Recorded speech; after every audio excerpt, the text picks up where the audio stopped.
Well, it is described as a government failure. Homeowners, electricians, developers say that it takes months for New Orleans Safety Department to come and approve crucial permits for certain projects. That's right. WGSU investigative reporter Aubrey Killian uncovers a secret recording revealing chaos inside a crumbling agency and sits down exclusively with city leaders. Aubrey. It's a closed-door meeting. Nobody's checking. With top safety and permits employees. These directives are kind of firmly cast in jello. Speaking about your safety. So if there's nothing glaring in there, and then later on, that building might collapse or catch fire. The recordings from a staff meeting this year. They're speaking about a proposed plan to have safety and permit staff double-check thousands of third-party inspections. Here's the deal. The building division cannot function well if the permit is issued improperly. That's why we're talking about teamwork. Everybody makes mistakes.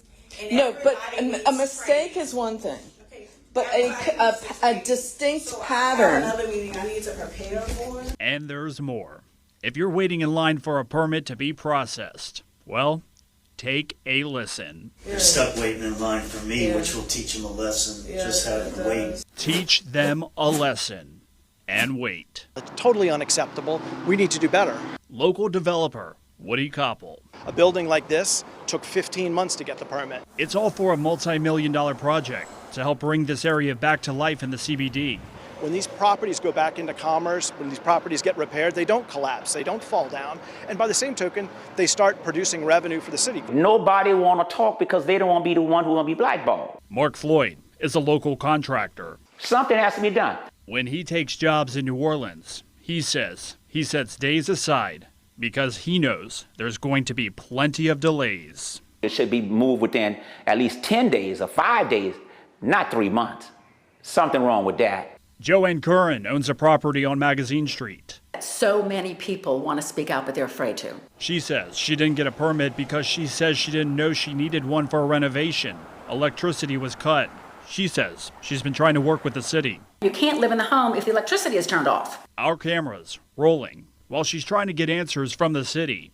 It's been off for 2 months, and I can't seem to get it back on because the permit department won't give me the permit, and nobody seems to be able to help me. And over on Canal Street, I hope that somebody will help me. Catherine Morrow says her permits to move electric meters were approved last year. She says the work was completed and inspected, and she thought she was good to go. But that changed after she says the electrician was no longer allowed to work in New Orleans. Now she says she's in limbo, which means more time and even more money. Do your job. So it's obvious people all across this city are outraged. So we went to Safety and Permits demanding answers. Absolutely going to look into it. Austin Wiltie is the interim deputy CAO for the Office of Business and External Services for the city. We played him the recording that we uncovered. They're stuck waiting in line for me, which will teach them a lesson. That building might collapse or catch fire. Saying buildings may collapse. I mean, is that appropriate to say? It's never okay for a building to collapse. I hope that goes without saying. Safety and Permits admits they are a work in progress. In 2024, up until, let's say today, how many permits were applied for and how many are still in the queue? So I don't have the number of the ones that are still in the queue. Wiltie says between 20 to 25,000 permits are being processed and received annually. And how many of the 20 to 25,000 were approved? That I'd have to get back to you on. I didn't come prepared with that number.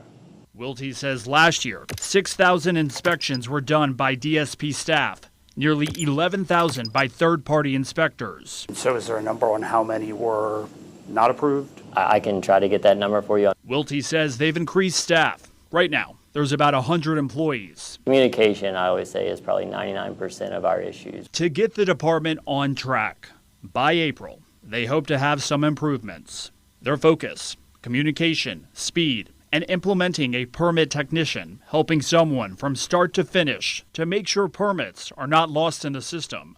But nearly everyone we spoke with says it's going to take a lot to restore their faith in this department. The person who pays more is the renter, the person who pays more is the homeowner or the home purchaser. And that's just not fair. We can do better. Other cities do better. We should do better. There's no excuse. Aubrey Killian, WDSU Investigates. And the director of the agency, Tammy Jackson, was not made available to comment for this story. We found an electrical vacancy permit approved for her in 4 days. The department said that time frame was normal.